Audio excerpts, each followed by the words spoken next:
네, 미국 도널드 트럼프 당선인 취임식이 정말 코앞입니다. 글로벌 산업계가 초긴장이지만 유독 장밋빛 전망이 나오는 곳이 있죠. 다름 아닌 K조선입니다. 트럼프 당선인이 한국을 콕 집어서 선박 제조 능력을 언급했는데요. 특히 군함 MRO 사업에 협력을 요청했는데 오늘 디펜스 프라임에서는 트럼프는 왜 우리의 조선업을 주목하는지 알아보겠습니다. 자, 먼저 군함 MRO 사업 좀 개념부터 알아볼게요. 이게 왜 중요하고 MRO 하니까 느낌이 딱 안 오시는 분도 계시거든요. 예. 요즘 조선업에서 MR로라는 용어를 모르면은 조선을 모른다. 예, 이런 그렇죠. 얘기도 떠돌 정도로 예. 핫 이슈죠. 저희 디펜스 프라임에서 여러 차례 다뤘습니다. 근데 얘기했는데 또 잊어먹죠. 지난번. 그렇죠. MR로라는 거는 그 영어로 하면 메인터넌스 유지한다 그 말이거든. 리페어는 고친다. 수리하는 예. 거. 그다음에 오버홀.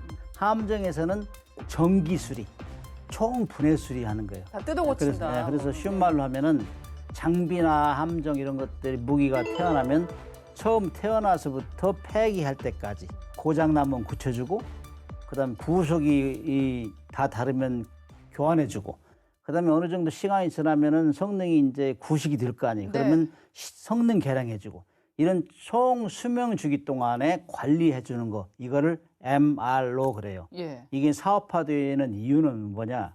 우리가 어떤 장비나 어떤 함정을 팔으면은 그때 팔 때는 한 가격이 한 3이나 4 돼요. 근데 30년 동안 적어도 그 정도 유지하는 거. 이 MRO 사업에 드는 돈이 한 4나 뭐 6이나 7이 된단 말이에요. 그러니까 쭉 이어지는 거니까 네. 이건 돈이 되는 사업이다. 그래서 예. 어떤 사람들은 왜 장비를 돈 빌려주고 파냐 그런데 일단 팔아놓으면은 그 이후에 계속 우리 독일에서 우리가 잠수함 사왔잖아요. 그렇죠. 90년대 그거 지금도 30년이 넘었는데 부속을 우리가 사와요. 그러니까 조선이나 특히 뭐 군사 분야는 그렇죠. 뭐 한 번 정해놓으면 또 바꾸기가 쉽지가 않다 어떤 보니까. 거는 뭐 저 기술자가 안 오면 수리를 못 해요. 그렇습니다. 이런 것들을 MR로 사업인데 이게 지금 핫 이슈가 돼가지고 우리나라 지금 뭐 굴지의 조선소들이 관심이 많죠. 그러니까 불과 몇 달 전이에요. 작년이라고는 하지만 미 해군 함정이 우리 조선소에서 정비와 수리를 받지 않았습니까? 예. 참고로 말씀드리면 제가 그 현장을 지난해 11월에 한번 갔다 왔습니다. 어때요? 느낌이? 그래서 지금 이제 제가 봤던 거는 그 미 해군의 군수지원함인 윌리시라함이라고 하는데 배 크기가 한 4만 톤 정도 됩니다. 만재배 수량이. 상상이 안 되는데요. 그러니까 도크 하나를 좀 가득 채우고 있다고 보시면 돼요. 우리 해군이 가지고 있는 배 중에 이제 제일 큰 게 뭐 독도함, 뭐 마라도함 이런 함정들이 있는데 몇만 톤 정도 됩니까? 한 15,000톤 정도 굉장히 되는데 큰 규모의 예, 배가 이 원리시라 같은 경우 이거보다 훨씬 더 크다고 할 수 있고요. 또 한 가지 원리시라 이 이름에 대해서 좀 궁금해하실 분들이 많을 것 같은데 사람 이름 같은데? 맞습니다. 이제 그래요? 예. 그 미 해군 항공대 전설적인 조종사이자 이제 우주 비행사였던 분이었는데 한 명의 이분의 이름을 사용했고 이거하고 또 한 가지로 이제 한 3만 1,000톤급 규모의 미 해군 구비함인 유콘함도 제가 들어온 걸 봤는데 이 배 같은 경우에도 사실 크기가 상당합니다. 그래서 들리는 바에 제가 이제 거기 현장 갔을 때 이제 관계자들이 얘기하시는 게 이렇게 한 척 MRO를 하고 나면 뭐 정확한 금액은 말씀해 주셨는데 이제 교수님은 아시는데 되도록이면 좀 얘기를 하지 말아달라. 영업비라고 얘기 안 해서. 네, 그래서 한 척당 한 번 하게 되면 예. 한 수백억 정도 이렇게 남는 걸로 알려져 있고 배를 하나 팔 때 얼마예요? 배 파는 거하고는 좀 수천. 다릅니다. 그래도 이게 몇 년에 걸쳐서 하는 거다 예. 보니까 무시할 수 없는 근데 거죠. 이제 예. 사실 이제 많이 안 알려진 것 중에 하나가 지금 이제 미 정부나 미 해군이 요청을 하고 있는 것 중에 하나가 이제 앞서 교수님도 얘기해 주셨지만 이 MRO를 하게 되면 여러 가지 이제 부품을 갈아야 됩니다. 근데 지금은 이제 미국 배다 보니까 미국제 부품을 쓰는데 지금 장기적으로 요구하고 있는 게 뭐냐면 메이드 인 코리아 부품을 좀 사용을 해달라. 좀 그런 추세로 가고 있고 거기에 맞춰서 그 경남 지역에 가보면 이제 이런 함정에 각종 부품을 만든 업체들이 있습니다. 그렇죠. 그래서 지금 이제 우리가 좀 주목해서 봐야 될 게 단순히 MRO뿐만 아니라 MRO 생태계를 어떻게 만들 거냐. 그래서 이런 것들도 지금 사실 큰 업체들은 좀 고민을 하고 있고 그에 맞춰서 또 이 중소조선소들하고 또 어떻게 협업을 이뤄 나갈 거냐. 네. 이런 부분도 지금 굉장히 관심을 많이 갖고 있습니다. 그러니까 우리가 왜 이렇게 수입차 같은 거 살 때 보면 타이어가 미슐린 타이어를 쓰는데 어느 예. 순간 되면은 한국 타이어도 좋다. 그렇죠. 네, 그래서 국산 타이어. 바꾸잖아요. 네. 그런 상황이 되지 않을까 그게 싶은데. 이제 미국의 예. 요청에 의해서 변화되는 것 같아요. 처음에는 이제 오버홀 하면 정기 하면은 그 배가 들어와서 수리해주고 그들이 가져온 부속품을 끼워주고 이런 걸로만 알았는데 지금 미국에 조금 전에 말씀하셨지만은 조선업 생태계가 좀 쇠락하고 있어요. 그렇기 네. 때문에 그 협력 업체들이 부품 공급을 제대로 안 하는 물건이 거예요. 끊기면 그냥 한국 거 넣어. 단종, 이렇게 되는 거죠. 단종되는 게 네. 있기 때문에 가져와가지고 이 우리 수리하는 김에 한국 걸로 좀 교체해 주세요. 그러면 우리는 뭐 플러스 알파가 되는 거죠. 그렇게 하면은 예. 이거를 예, 같은 예. 협력업체에 전파하고 그러면 같이 윈윈하는 거죠. 네, 이제 개념은 잘 알겠는데 지금 문제는 뭐 일본이 굉장히 70년 동안 선점을 한 영역이 있잖아요. 이게 경쟁이 불가피할 수 있는데 우리가 잘 될까요?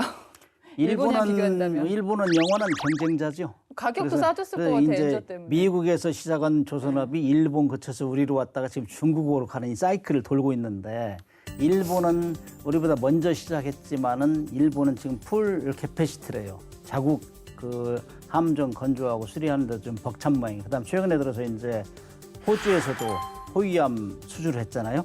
그런 것들. 아무튼 일본은 MR로도 미국 거를 우리보다 먼저 시작했어요. 근데 한 미국에서 미국 사람들이 직접 직영하는 조선소가 있대요. 그래서 거기서 한 연간 6억 불, 그냥 8천억 원 정도 하는데 그것이 이제 때로는 이제 오바로도 걸리면은 부하가 많이 차면은 그걸 이제 일본 기업한테 맡긴다 이거죠. 예. 그러니까 한 25% 정도를 맡긴대요. 그래서 수리하고 그러는데 실질적으로 그런 것들이 오랫동안 해왔기 때문에 일본이 셋업이 됐어요, 일본은. 근데 우리는 이제 시작하는 단계이기 때문에 일본에서 하는 것이 그렇게 돈은 많이 드는 건 아니거든, 지금. 그럼에도 불구하고 이제 아까 얘기했지만은 새로운 부품을 우리가 만들어서 끼워 넣고 그다음에 그 승조원 들어오면 우리가 부대 시설 만들어 가지고 이렇게 하고 그런 모든 것이 돈이거든요. 패키지로 이런 식으로 하면은 도움이 될 것이다. 그렇게 예측을 하고 있습니다. 그러니까 우리 조선업체가 미국의 조선소도 인수했잖아요. 같은 맥락에서 이제 미국을 진출하는 거점으로 활용하겠다 이런 거겠죠. 예, 그렇습니다. 사실은 선진국 조선소들 같은 경우에는 이미 이 미국의 조선소를 인수해서 미 군함을 건조하는 경우도 있고요. 다만 이제 우리나라 같은 경우에는 이번이 사실상 이제 처음이라고 할 수 있는데 미국 진출은 하나오션과 하나시스템이 공동으로 이 미국 필라델피아에 위치한 필리 조선소를 인수를 했습니다. 그래서 지금 좀 이제 기대되는 바가 이제 문근식 교수님도 얘기하셨지만 어쩌면 이 필리 조선소를 거점으로 우리가 미 본토에서도 미 해군 MRO 사업을 또 할 수도 있고요. 경우에 따라서는 여기서 또 군함 건조도 뛰어들 가능성이 있습니다. 어떻게 보면 이제 하나오션이 지금 이 미국에 돌아가는 흐름을 좀 잘 보고 좀 과감한 투자를 한 거 아닌가 네. 이렇게 좀 보여집니다. 사실 저희가 디펜스 프라임에서 이제 조선업 얘기를 몇 차례 해드렸었는데 그때 미국이 군사 대국임에도 불구하고 조선업만큼 쇠락하고 있다. 다시 한번 이유를 좀 짚어볼까요? 자승자박했다 이렇게 얘기할 수 있어요. 자승자박이요? 자기들이 만드는 법에 의해서 묶여버렸어요. 그냥 그 쉬운 말로 하면은 보호무역주의지 일종의. 그래서 미국은 거대하잖아요, 시장이. 그렇기 때문에 우리끼리 해도 돼. 그리고 이제 냉전이 끝나고 이렇게 하면서 이제 함정 군함 건조 소유가 적어졌잖아요. 그러니까 1920년도부터 시작했는데 존스법이라는 걸 만들어가지고 미국 연안에 돌아다니는 모든 선박은 미국에서 건조해야 돼. 어떤 때는 뭐 심지어는 거기에는 디테일하게 해서 75% 이상이 미국 사람이 해야 되고 자금도 그래야 되고 이게 못을 박아놨어요. 그것이 수십 년 진행되다 보니까 경쟁이 없잖아요. 경쟁이 없으니까 투자들 안 해요. 기술 혁신이 안 하자요. 정부에서 주는 거 그때 물량 받아가지고 따박따박 하면 되니까 이것이 굉장히 누적됐어요. 그런 사이에 이제 일본하고 우리가 계속 이제 차고 나오니까 이제 쇠퇴하기 시작하는 게 상대적으로 떨어지는 거고 1980년 중반에는 또 반스 톨레스 분법이라는 법을 만들어가지고 군함에 대해서 특정하게 군함도 외국에서는 뭐 절대로 못 만들어 상부 구조물줄 센처 같은 거 못 만들어 이렇게 해놔버린 거예요. 그럼 지금 어느 정도 수준까지 떨어진 거예요, 수준이? 그래서 뭐 이게 수준이 예를 들면 뭐 실질적으로 군함 같은 거는 이제 전체 톤수 이거는 아직도 1등이에요. 항공모함 이런 게 많잖아요. 근데 큰 걸 하니까 지금 척수에서는 중국에 밀렸어요. 이미. 몇 척 정도 합니까? 통계마다 지금 조금씩 틀린데 전투함도 크기에 따라 틀린데 여기는 뭐 올해 통계 나온 거 보면 중국 234척이고 예. 뭐 미국 219척이다. 근데 엄청 바빠요 지금. 이거 뭐 전쟁이 일어나면 총튼수도 중요하지만은 일단 살아남는 군함이 중요한 거거든요. 그렇기 때문에 따라잡기 바쁘고 지금 MR로도 제대로 할 수 없다. 함정을 새로 만들어야 되는데 중국을 따라잡기 위해서 만들어야 되는데 술이 들어간 것도 40%만 제대로 나온다 이거예요. 나머지 다 딜레이되고 그러니까 상당히 심각한 지금 상황입니다. 규제가 산업의 경쟁력을 갉아먹는 건 우리만 그런 게 아니라 미국도 그렇다. 미국 조선소가 5개뿐이에요. 우리는 어떻습니까? 우리 같은 경우에는 이제 군함만 지금 말씀을 드리자면은 HD 현대중공업, 그다음에 이제 하나오션, 이 밖에 그 경남 고성에 있는 SK 오션 플랜트, 뭐 HJ 중공업 이렇게 있는데 사실 이제 삼성 같은 경우에 조금 차이가 있습니다. 이제 삼성중공업도 들어와 있고 한데 지금 이제 전 세계 시장에서 사실 이제 고부가 가치 선박, 특히 삼성 같은 경우에는 우리나라가 점유 비율이 중국을 앞서는 부분도 있고요. 또 이제 우리가 보통 이제 특수선이라고 업계에서는 얘기를 많이 하는데 군함 같은 경우에도 한 4군데 정도 있기 때문에 사실 지금 상황에서는 국내 수요는 이미 저희가 다 담당을 하고 있고 이제는 이제 해외로 나가는 게 중요하다라고 좀 말씀을 드리고 싶습니다. 지금 아까 그 미국 조선업의 발목을 잡은 이유로 이제 규제를 하다가 보니까 오히려 좀 경쟁력이 쇠퇴하는 결과를 낳았다라고 얘기하는데 어떤 사람들은 1980년대로 거슬러 올라가서 뭐 보조금 안 준 거부터 시작 아니냐 이렇게 두 가지 시선이 있는 것 같거든요. 그런 것도 있어요. 예. 그래가지고 레이건 대통령 시절에 예. 이제 정부 보조금을 줄여버린 거예요. 뭐 계속 자기들끼리 경쟁하고 계속 기술 혁신도 하고 그래야 되는데 뭐 그냥 주는 대로 그것만 받아 먹으니까 이거 안 되겠다. 그래가지고 그건 또 이 부정당 거래다 이런 의견도 있고 그러니까 네. 그 보조금 줄여버린 거예요. 어떻게 그러니까 보세요? 완전히 줄어드는 그 거죠.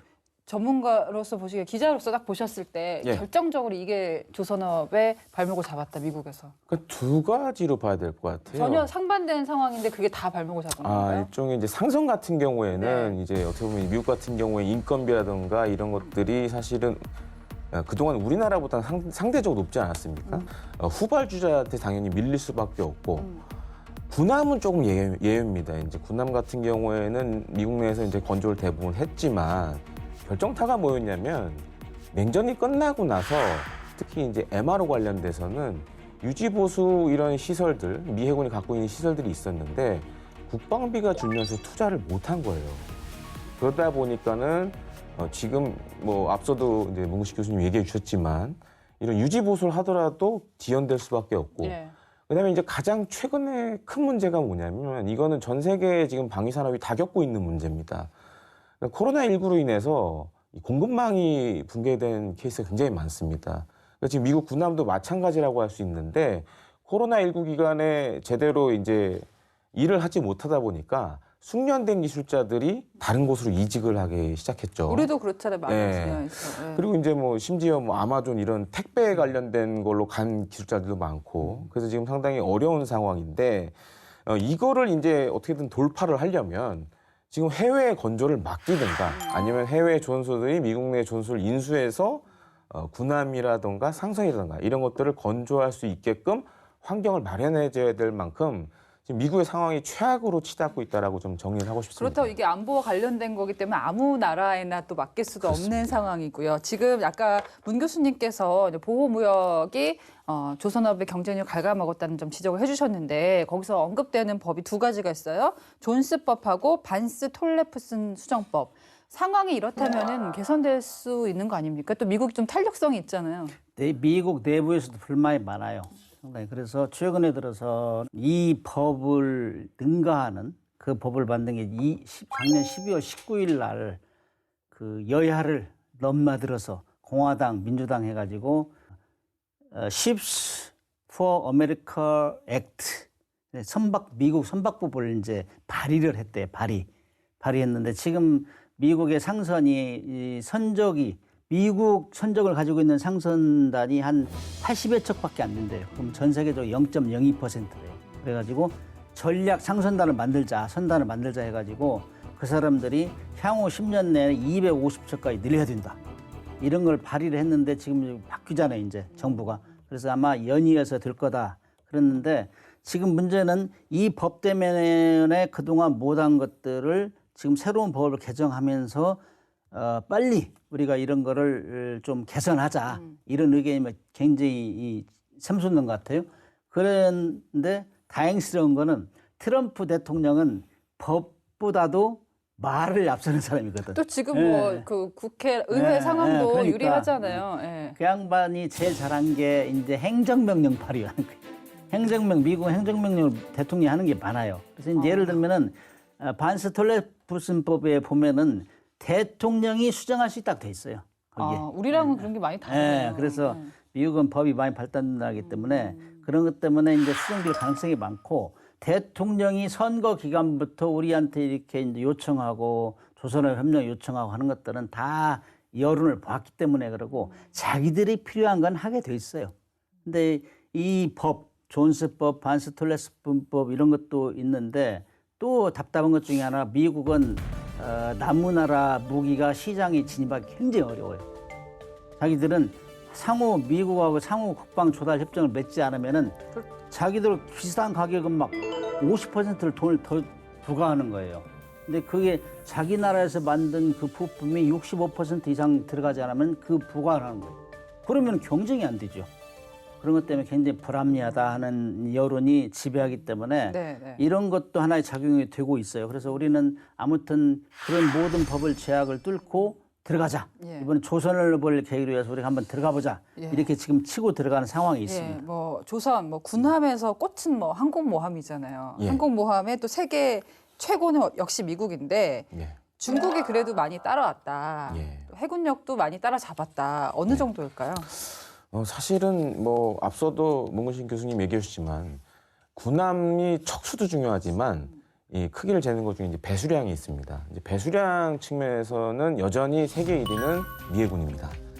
근데 이제 한 가지 문제가 있습니다. 미해군 같은 경우 11척의 항공모함을 가지고 있지만 해군은 다른 군과 달리 이 3직제 혹은 2직제로 돌아갑니다. 그러니까 배가 3척이 기준으로 삼으면 한 척은 작전에 투입되고 한 척은 준비하고 나머지 한 척은 유지 보수하는 거죠. 교대 근무네요. 그러다 보니까 11척이 있더라도 실제 투입 가능한 항공모함은 어떤 경우에는 2~3척에 불과한 경우도 굉장히 많습니다. 반면에 이제 중국 같은 경우에는 현재 이제 2+1이라고 할 수 있겠는데 2척은 이미 이제 작전 운영 중이고 한 척은 지금 이제 투입하려고 대기 중인 상황인데 그렇게 생각해 보면 우리 3직제로 계산해 보면 최소한 한 척 정도는 이제 작전에 투입할 수 있다라고 봐야 될 것 같고요. 물론 이제 항공모함의 척수 측면에서는 미해군이 절대적으로 우위지만 인도 태평양 지역만 보면 예외가 될 수 있다라는 거죠. 그러니까 지금 인도 태평양 지역 같은 경우에는 미해군 항공모함 한 척 정도가 전방 배치되어 있는 상황이고, 근데 이 배도 상황에 따라서는 또 수리를 들어가야 할 경우가 있고요. 그렇게 되면 인도 태평양 지역에서 어쩌면 미해군 항모가 없을 가능성도 있다라고 계산을 해야 될 것 같고요. 또 한 가지로는 이제 중국 같은 경우에는 미해군 항모를 격침시키기 위해서 대함 탄도미사일 같은 것들도 상당수 보유를 하고 있습니다. 뭐 둥펑 21이라든지 아니면 둥펑 26 같은 것들도 이제 보유를 하고 있는데 이런 것들이 또 미해군 항공모함의 위협이 될 수 있고, 또 한 가지로는 지금 중국 해군 항공대 같은 경우에도 규모가 계속 늘어나고 있어요. 그 다음에 이제 지원 세력으로 이제 중국 공군이 또 있고, 그래서 최근에도 물론 보셨겠지만 이제 중국 공군의 이 폭격기들이 우리나라 동해까지 들어오는 사례가 많이 발생하고 있지 않습니까? 이런 것들이 어떻게 보면은 미국의 항공모함에 큰 위협이 될 수 있고, 또 한 가지 우리가 좀 유의 깊게 봐야 될 게 미국이 사실 이제 일본의 이 경항모 보유를 허가를 해줬단 말이에요. 그러니까 이 배경도 인도 태평양 지역에서 어떻게 보면 이제 미국의 항공모함 전력이 상시 이렇게 뭐 2~3척 이상 할 수가 없으니까 일본 해상자위대한테 이 경항모를 보유함으로써 좀 보완을 하는 그런 계획도 좀 보여진다라고 말씀을 드리고 싶습니다. 자, 항공모함 짚어봤고요. 이제 핵 추진 잠수함 얘기를 좀 해보겠습니다. 이제 전쟁이 만약에 벌어진다면은 해상전에서 승패를 좌우하는 거는 핵 추진 잠수함이다라고 보는 시각들이 있는데 미국과 중국을 비교한다면 어떨까요? 상당히 예리하게 말씀하시네. 핵추진 잠수함은 이제 항공모함에 비해서 가성비가 뛰어나다 이렇게 얘기하죠. 항공모함 하면 돈이 많이 들잖아요. 일단 거대한 함대를 구축하고 있기 때문에. 근데 이 핵추인 잠수함은 지금 역시 미국이 압도하죠. 중국은 15척, 미국은 68척. 이건 이제 척수는 조금씩 달라요. 이제 이 통계마다. 그러나 그 정도의 차이가 나는데 중국은 디젤 잠수함하고 핵 잠수함 같이 쓰는 나라예요. 그다음에 디젤 잠수함 주로 또 수출용으로 이제 생산하는 경향이 있고, 근데 미국 같은 경우는 핵 잠수함의 효용성을 완전히 알기 때문에 디젤 잠수함 다 없앴어요. 오로지 핵 잠수함만 가지고 있어요. 그래서 핵 잠수함 기술 분야는 미국이 훨씬 앞서고, 그다음에 척수도 많고. 예. 그러나 이제 중국도 미국을 이제 태평양 패권 전쟁에서 이제 대등하게 가기 위해서는 계속 양산하고 있어요. 예. 그럼에도 불구하고 핵잠수함 분야는 뒤진다. 그러나 미국에서 항상 걱정하는 거는 이렇게 이제 한국에까지도 SOS를 치는 거는 수리 능력이 부족하다. 수리 능력, 건조 능력은 물론이고. 그래서 지난 예를 들면은 작년 총가에서 남사곤주에서 미국의 시울프 잠수함이 해저 산하고 부딪혔어요. 그래가지고 앞에가 깨졌는데 그거를 본토로 가가지고 수리 기다리는데, 수리를 시작한 게 아니고 수리 라인에 웨이팅 라인에 들어서는데 20개월 이상 걸렸다는 얘기들. 그냥 심각하죠. 이런 것들. 그래서 아무튼 중국하고 미국하고 가장 큰 차이가 많은 게 항공모함 전력이고, 두 번째는 핵잠수함 전력인데, 이 두 가지가 뭐 현대전의 승패를 좌우하는 것들이죠. 그러나 미국은 그럼에도 불구하고 척수에서도 빨리 이 중국을 따라잡자. 네. 그런 분위기가 지금 팽배합니다. 네, 결국에는 뭐 미국이 중국의 급부상으로 위기감, 절박감을 느꼈기 때문에 우리에게 손을 내밀었다고 볼 수 있을 텐데요. 예, 맞습니다. 제가 이제 좀 친한 대만에 있는 군사 평론가들이 그런 얘기를 합니다. 지금 중국은 물만두를 빚어내듯 군함을 찍어내고 있다. 그렇게 쉽게. 예, 왜냐하면 대부분 다 국영조선소고 예. 우리처럼 이렇게 대기업이 하는 게 아니라 국가에서 하는 조선소들이기 때문에 뭐 반대하는 사람도 없을 거고. 그렇죠. 예. 그러다 보니까는 사실 그런 게 굉장히 지금 심각한 상황이고, 오죽하면 이제 지난해 9월 18일에 리사 펀치티 미 해군 참모총장, 이분 되게 굉장히 재밌는 이력을 가지고 계신 분입니다. 왜냐하면 과거 주한 미 해군 사령관을 했던 여성분인데, 제독으로 이제 있는 분인데, 네. 최근에 그래서 이제 해군력 증강계인 프로젝트 33을 이제 발표를 했습니다. 이제 핵심은 그겁니다. 일단 척수에서 밀리다 보니까 그럼 운용할 수 있는, 가용할 수 있는 이 퍼센테이지를 높여야 된다. 이런 얘기를 이제 많이 강조를 했는데요. 그래서 사실 이제 우리나라에도 이제 MRO 사업을 지금 이렇게 수행을 하게 된 거고, 또 한 가지로는 이제 올해 좀 이제 한일 간에 정말 한번 맞붙을 만한 사안이 지금 생겼는데, 네. 지금 업계에서 들리는 바에 의하면은 이제 지금 7함대에 있는 이지스 구축함 MRO도 지금 한국 아니면 일본에게 이제 맡기려고 한다. 일단 3척이 나올 걸로 예상이 되는데, 사실 이 인도 태평양 지역에서 이 미 해군의 이지스 구축함을 MRO 할 수 있는 나라는 우리나라하고 일본밖에 없어요. 예. 왜냐하면 둘 다 이제 미 해군의 이지스 구축함과 비슷한 함정을 건조해본 경험이 있기 때문에 이거에서 아마 이제 본격적인 한일전이 아마 벌어지지 않을까 이렇게 네. 보여지고요.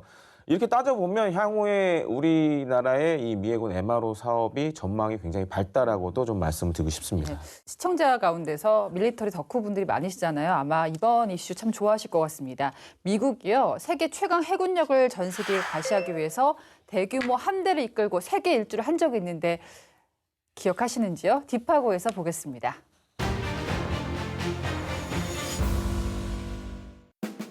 (1907년 12월 16일) 미국 버지니아주 햄프턴 로드 항구가 수많은 인파로 북적였습니다. 사람들은 호기심과 기대 가득한 눈빛으로 선체 전체가 하얗게 칠해진 16척의 전함을 바라보고 있었죠. 이 함대는 단순한 전시나 집결을 위해 모인 것이 아니었는데요. 특별한 임무를 받고 세계 일주라는 긴 항해를 준비 중이었습니다. 이 함대의 정체는 무엇일까요?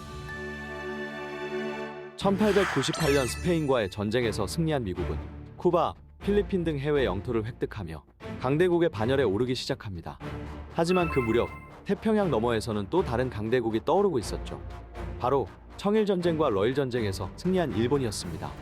이에 시어도어 루스벨트 대통령은 미국의 힘을 전 세계에 과시하고 미국인들에게 자긍심을 심어주기 위해 결단을 내립니다.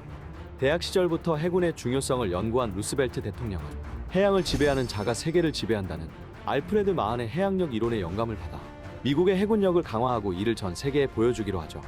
그렇게 탄생한 것이 바로 대백색 함대였습니다. 대백색 함대는 미국 최초의 근대적 전함인 인디애나급 전함을 비롯해 최신 기술이 집약된 메인급 전함, 코네티컷급 전함 등 16척의 전함으로 구성되었습니다. 각 함선은 두꺼운 강철 장갑과 대형 함포를 장착한 당대 최고의 전투함이었죠. 함대는 이름 그대로 모두 흰색으로 칠해져 있었는데요.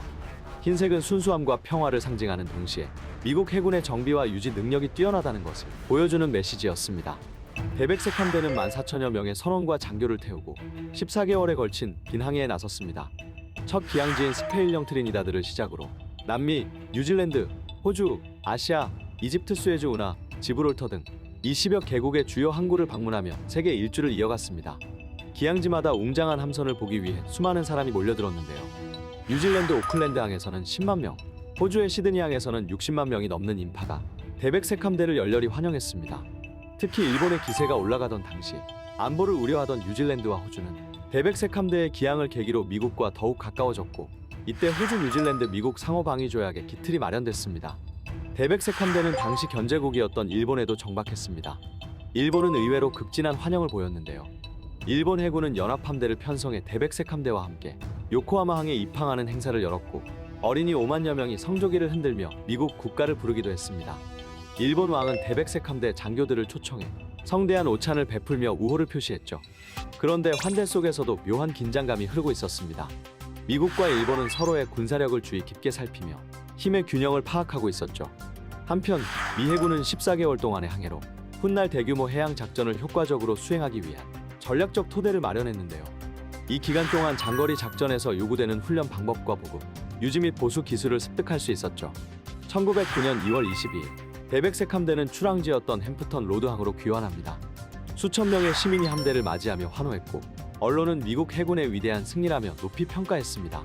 대백색 함대의 항해는 단순히 군사력을 과시하는 데 그치지 않았습니다. 강대국으로서의 위치를 확고히 하는 동시에 세계 각국과의 우호 관계를 구축하고 협력을 도모하는 상징적인 여정이었죠. 그러나 오늘날 미국은 조선업의 쇠퇴로 해군 전력의 유지와 확장이 어려워지면서 안보 위기에 직면해 있는데요. 미국은 과거 대백색 함대가 상징했던 위상과 영광을 다시 되찾을 수 있을까요? 지금까지 딥하고였습니다.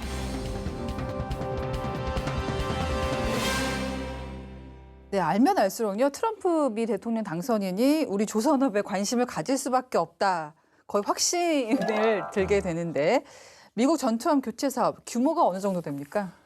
사실 많은 분들이 이제 모르시는 것 중에 하나가 사실 트럼프 일기 행정부 때도 이 미 해군의 군함 척수를 늘리기 위해서 여러 가지 노력을 했습니다. 이제 그중 대표적인 계획이 355척 확보 계획이 있었는데 일기 행정부 때는 사실 실행하는데 좀 많은 어려움을 그때 겪었습니다. 여소야대 상황 맞습니다. 아니었습니까? 그래서 네. 다만 이제 당시 미국의 야당이라고 할 수 있는 민주당도 해군력 건설에는 다 동의를 했기 때문에 이런 제도적인 절차를 마련하는데 거의 일기 행정부 때 다 썼어요. 이제 2기 행정부가 이제 들어서면 이 355척 계획을 아마 본격화할 겁니다. 맞아요. 그래서 그 중에 핵심은 제가 봤을 때는 이 호위함이라고 생각이 되는데 사실 이제 미국 해군이 2000년대 초반에 아주 차세대 그런 호위함 계획을 내놓습니다. 그게 이제 연안 전투함이라고 그러는데 말 그대로 좀 연안에 특화된 호위함을 만들어서 향후 이걸로 우리가 세계의 바다를 지배하겠다라는 계획을 했었는데 불행히도 처참히 실패하게 됩니다. 그래서 지금 새로운 호위함 계획을 지금 진행을 하고 있는데 이 컨스털레이션급 호위함이라고 지금 이제 건조를 진행을 하고 있습니다. 근데 문제가 뭐냐면 원래 26년 취역을 목표로 했어요. 근데 지금 이제 제가 앞에도 말씀드렸지만 코로나19로 인해서 공급망 붕괴라든가 여러 가지 지금 미국 내 조선 산업의 문제 때문에 26년 취역이 어려울 것 같아요. 그래서 29년도에 나올 걸로 지금 예상을 하고 있는데 이 사업이 굉장히 규모가 큽니다. 그래서 2033년까지 최소 14척에서 최대 18척을 지금 취역을 하겠다. 미해군은 목표를 잡고 있는데 지금 좀 상당히 좀 어려운 상황이고 장기적으로 봤을 때 제가 봤을 때 한 20척 이상 건조를 해야 될 걸로 보여집니다. 이제 미 해군의 이제 노후함도 교체를 해야 되고 그렇게 따지면 앞서 제가 이제 하나오션이 미국의 필리 조선소 인수했다고 하는데 물론 이제 미 해군 군함을 미 본토에서 만들려면 여러 가지 자격 조건들이 있습니다. 이런 것들 다 이제 만약에 통과를 하게 된다라면 거기서 어떻게 보면 이제 미국 해군의 호위함 건조를 진행할 수도 있고요. 네.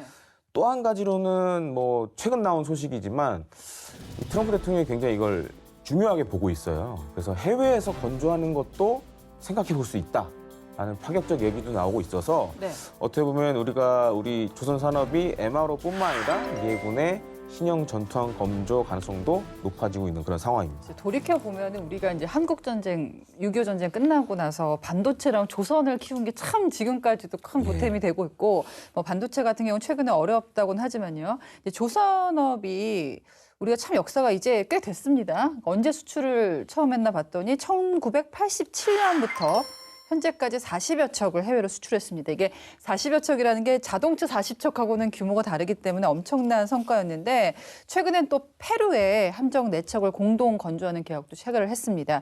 세계가 뭐 미국뿐만이 아닌 것 같아요. 세계가 한국, 조선에 주목하는 이유는 뭐라고 보십니까? 일단 성능에서 뛰어나다. 그다음에 이제 아시아는 뭐 경쟁 국가들이 큰 나라들이잖아요. 일본하고 중국하고. 네. 그다음 우리가 과거에는 북한하고 경쟁했지만 북한은 이제 압도한다고 볼 수 있고. 그다음에 이제 매 2년마다 이제 하와이에서 민폐 훈련이 있어요. 이때는 뭐 작년 같은 경우도 막 그 한 40여 척이 참가했는데 전 세계에서 우리가 건조해서 파는 배, 필리핀에 파는 배도 참가하고 우리가 이제 중고로 이제 파는 배들 그런 배들이 하와이에 집결한단 말이죠. 그러니까 보면은 한국 군함이 많아요. 그다음에 잘 만들었어요. 가면은 이제 함정을 상호 방문을 해요.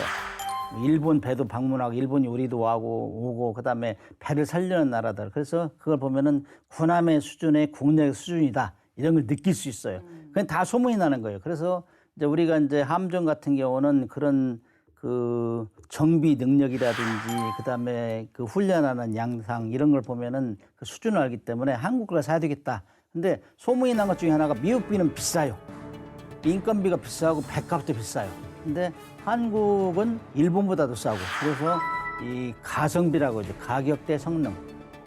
가격은 훨씬 싼데 성능은 거의 유사. 네. 그다음에 한국 사람들 또 잘해요. 하나 팔으면은 금세 가서 AS 잘해주고 막 교육 잘 시켜주고 이런 것이 소문이 나 있어요. 그래서 이런 것들 때문에 인기가 좋은데 특히 이제 후속 군소 지원 뭐 이런 것도 잘해준다니까 거기다가 이제 뭐 요즘에는 절충교육 해가지고 뭐 필요합니까? 우리 뭐 교육훈련실도 만들어주고 군소실 만들어주겠다 이런 것들을 잘하니까 입소문이 나서 작년에는 페루에 현대중공업에서 6,400억 정도 계약했어요.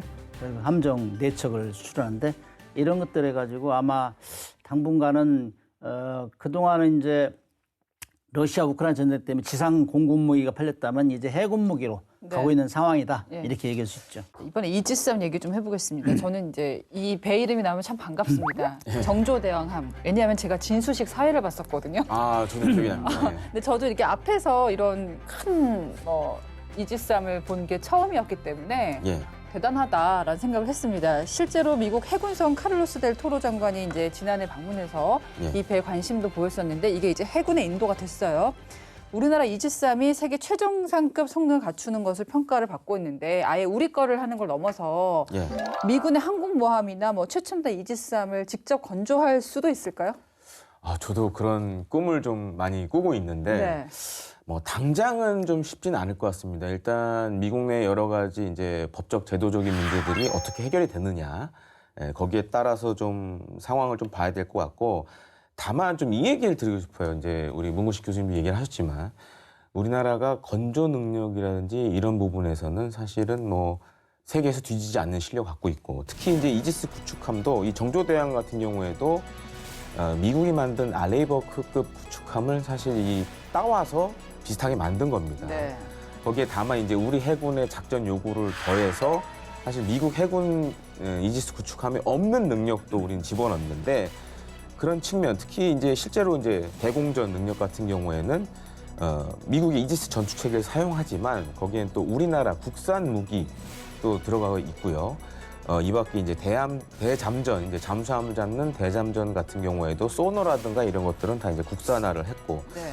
그러다 보니까 이제 미국 쪽에서 어떤 평가가 나오냐면, 야, 미국에서 만든 이지스 구축함보다 가격은 싼데 성능은 비슷하네라는 이제 평가가 나오고 있습니다. 그렇기 때문에 향후에 이제 미국 내에서과의 이제 법적, 제도적인 문제를 잘 정리를 한다라면 네.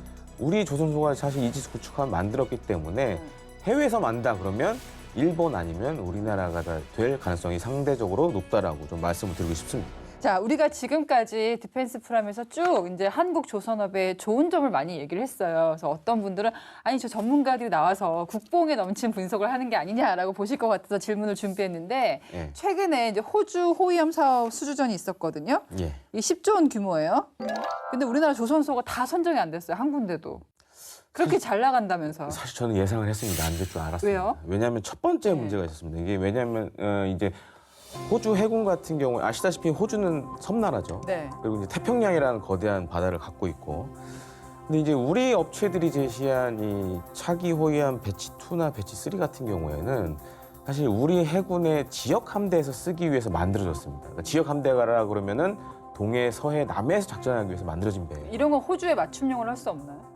맞춤형으로 할 수도 있었는데 일단 기본적인 배 모양이 우리 지역 함대에 맞게 만들어진 배라 사실 대양에서 쓰기에는 그렇게 적합하지 않았고 특히 호주 쪽에서도 우리 업체가 제시한 호위함은 항행거리가 짧아서 대양 작전이 좀 어렵다 이렇게 또 결론을 내렸었고 네. 반대로 이번에 이제 독일 업체하고 일본 업체 호위함이 이제 두 모델이 선정이 됐거든요. 예. 참고 말씀드리면 일본 같은 경우에는 이제 해상자에서 쓰는 모가미급 호위함이 지금 호주의 선택을 받았습니다. 근데 사실 보통 이런 군함 같은 경우에는 보통 30년, 40년을 써야 됩니다. 근데 이제 지금 미래전의 핵심이라고 할 수 있는 게 바로 이제 유무인 복합 체계인데 이 모가미급 호위함 같은 경우에는 무인 수상정이나 무인 잠수정을 넣고 운용할 수 있는 그런 설비들이 다 마련이 돼 있었어요. 네. 그러다 보니까 이제 호주 입장에서는 일단 톤수에서도 크고 이제 대양에서 작전해야 되는 호주 해군의 입장에 봤을 때는 오히려 이런 대형 함정이 더 맞다라고 선택을 한 것 같고요. 네. 이렇게 봤을 때 우리가 배는 정말 세계에서 뒤처지지 않게 잘 만들지만 현재 우리 해군이 용으로 만든 배를 갖고 해외 시장에 나가면 어떻게 보면 상대적으로 경쟁력이 없다라는 좀 얘기를 드리고 싶고요. 그 때문에 사실 저는 그런 말씀을 많이 드립니다. 우리도 이제 어떻게 보면 이제 선진국 시장에 맞는 그런 배를 조선소들이 만들 필요가 있다라고 이제 조수빈 말씀을 아나운서님이 드립니다. 물어본 취지에 적절한 답이 못 된 것 같아요. 왜요? 섭섭했죠. 떨어져서. 아니 그러니까 약간 말씀을 들으니 김대영 기자님 말씀을 들으니까 쭉 이제 지금까지는 우리 조선은 최고야 세계 최정상이야 하다가 여태까지 잘 나가다가 갑자기 졌잖아요. 뭐 부족한 게 있다는 거야 없다는 거야 이런 근데 생각이 이제 드는데 이면적인 걸 봐야 되는데 네. 앞으로는 이 세계의 무기 시장에서는 경쟁하려면은 국가가 총동원돼야 돼요. 범국가적인 노력이 돼야 돼요. 그 우리 네. 상황에서 좀 어렵지 그것이 좀 않습니까? 부족했어요 이번에. 네. 왜냐하면은 조금 전에 말씀하셨지만은 사실 거기에 응찰을 할 때는 이런 거 다 고려해서 해요. 거기에 그들이 원하는 수준이 안 들어가면 못 들어가요. 들어갔다는 얘기는 거기서 원하는 걸 어느 정도 만들어낼 수 있다는 능력을 이제 인정받은 거예요. 그래서 이제 RFP라 Request for Proposal을 하면은 제안 요구서라고 해요. 거기에는 크기 뭐 무슨 장비 대강 다 들어 있어요. 그게 들어가야 제안서를 낼 수 있는 거예요. 제안서까지 다 냈어요. 근데 이제 이면적으로 보면은 우리가 이제 각고한 노력을 없었어요. 우리는 두 팀이 들어갔잖아요. 두 팀이. 그런 데는 일본 같은 경우도 처음에는 미쓰이 조선소하고 미쓰비시 조선소하고 별개로 있었는데 다 통합해가지고 하나로 들어갔어, 하나로. 우리는 현대하고 하나오션하고 엄청 경쟁이 센데 둘이 경쟁력을 가지고 있는데 각기 다른 모델을 가지고 왔어요. 이것 자체가 헷갈리는 거예요. 살려고 하는 나라에서는 같은 나라인데 그런 것들이 상당히 약점으로 작용할 수 있죠. 그다음에 이제 요즘에는 절충교육이라고 있어요. 뭐를 1억 원짜리를 사주면 1억 원에 합당한 부대 시설을 해준다든지 뭐 반대급부를 줘야 되는데 이런 거를 하려면 정부하고 다 맞아야 돼요. 그러니까 기업 혼자 기업하고. 해내기에는 너무나 큰 그렇죠. 규모의 사업이기 네. 때문에 국가의 뒷받침 필요한데 그렇죠. 아시겠지만 국가에서도 중지를 모으기 그렇죠. 어려운 게 한국 현재 상황이니까. 그렇죠. 예. 과도한 경쟁으로 인해서 그런 예. 것들이 소홀해졌죠. 이런 것들이 물론 전 세계에서 뭐 자유 경쟁은 있어서 뭐 당연한 것 있는 게 당연한 거지만은 이렇게 질문하는 국민들 입장에서 보면은 우리가 세금 많이 내가 이렇게 키워놨는데 왜 해외 나가서 못 잡아오냐 뭐 그런 좀 아쉬움이 있을 거예요. 참 모든 게 동전의 양면처럼 말씀하신 부분들이 뭐 조선업뿐만 아니라 모든 산업에 지금 같은 왜냐면 모든 그 중국이 급부상하면서 너무나 이제 국가전으로 가는 분야들이 많기 때문에 그런 것 같습니다. 자, 미국과의 조선업 협력 저희가 어쨌든 트럼프 그 정부가 출범을 하면서 굉장히 기대를 많이 갖고 있어요. 이게 그냥 단순한 뭐 일장 춘몽이 아니라 한국 경제 장기적으로 좀 기여를 하고 K 방산 성장을 가져오려면은 어떤 전략으로 나아가야 된다고 보십니까? 저는 지금 현지화 전략이 굉장히 중요하다고 생각합니다. 사실 이제 국내 이 군함 시장 같은 경우에 내수 시장 같은 경우에는 사실상 포화예요. 너무 많아요. 우리나라 조선소들 같은 경우에는 이 작은 나라에 4개나 있다라는 게 사실 좀 약간 비상식적인 상황이거든요. 그러니까 뭐 앞서 이제 일본 얘기도 해주셨지만 일본 같은 경우에 지금 사실 이제 특수성 같은 경우에 그러니까 조선소들 간의 M&A가 많이 이루어졌습니다. 그래서 이제 조선소가 보통 한두 개로 정리가 됐는데 사실 유럽도 마찬가지고 그런 식으로 많이 하고 있는데 정말 뭐 향후에 이제 트럼프 2기 행정부가 법과 제도를 과연 외국에서 만들 수 있을 만큼 이걸 만들어 주냐에 따라서 좀 차이는 있겠지만 사실 이제 유럽의 웬만한 유명한 조선소들은 미국 진출도 하고 있고 특수성 관련, 군함 관련돼서 심지어 이제 스페인의 굉장히 유명한 나반티아라는 조선소 같은 경우에는 호주의 회사를 만들어서 뭐 강습 착륙함도 만들고 여러 가지 사업을 하고 있습니다. 그래서 우리 지금 조선소들도 특히 이제 군함 특수성 관련돼서는 정말 미국 시장에 뛰어들어야 될 상황이 왔다. 그리고 예를 들어서 지금 다른 이제 HD 현대중공업 같은 경우에도 페루와 함께 뭐 경비함을 만든다던가 여러 가지 사업을 진행을 하고 있거든요. 사실 전체적으로 국내 조선소에서 특수선의 비율은 사실 10% 정도밖에 안 됩니다. 근데 이 특수선을 앞으로 잘 기회를 살리려면 역시 해외로 나가야 된다라고 좀 정리를 드리고 싶습니다. 답은 해외에 있다. 네, 문 교수님. 이제 절호의 기회죠, 이게. 그래서 이제 미국에서 먼저 손을 내밀었기 때문에 이건 정말 여기 살려야 된다. 이게 정부부터 시작해가지고 조선소 간에 협력을 잘해서 우리끼리 과다 경쟁하다가 뒤로 떨어지지 말고 정말 미국의 시장에 거대 시장에 들어가는 이 기회를 잘 살려야 된다. 그러려면 일단 지금 수행하고 있는 MRO 사업을 완벽하게 해야 돼요. 원하는 시기에 딱 데리버리 해주고 그다음에 미국이 지금 이 조선업이 쇠락한 여러 가지가 이유가 있지만 투자를 안 해서 그래요. 투자를. 그래서 우리가 이제 투자도 해주고 네. 한국의 우수한 기술력 우리는 상선 같은 거는 우리 스마트 건조 능력 뭐 이런 게 잘 돼 있어요. 그다음에 AI 복합 기술 해가지고 상선 같은 거는 굉장히 발달되고 LNG 선박 같은 거 그런 거 잘 돼 있는 거 그거는 미국에 좀 이전도 해줄 수 있는 것이고 미국에서 우리가 받을 수 있는 거는 군함 건조 능력 뭐 학잠수함이라든지 뭐 항모라든지 이런 것도 우리가 받을 수 있잖아요. 그래서 주고받는 이런 거래가 형성이 돼야 된다. 그다음에 이제 조금 전에 말씀하셨지만 필리 조선소 인수했는데 그거를 잘 운용을 잘해야 돼요. 운용을 잘하면서 미국인들부터 그 한국이 받으니까 역시 이 흑자가 나네. 그다음에 여기서 팔아가지고 같이 공동 이익을 창출할 수 있겠네. 이런 어떤 믿음을 줘야 된다. 그런 차원에서는 우리 이 정부하고 그 기업들 간의 협력이 잘 돼야 된다. 저는 그렇게 생각해요. 네, 디펜스 프라임 오늘은 트럼프가 왜 K조선에 러브콜을 보냈는지 좀 짚어봤습니다. 오늘 준비한 내용은 여기까지입니다. 저희는 다음 주 금요일 밤 10시에 다시 찾아뵙겠습니다. KFNTV는 KT 지니TV에서 채널 번호 아시죠? 101번으로 바뀌었습니다. 시청자 여러분 고맙습니다.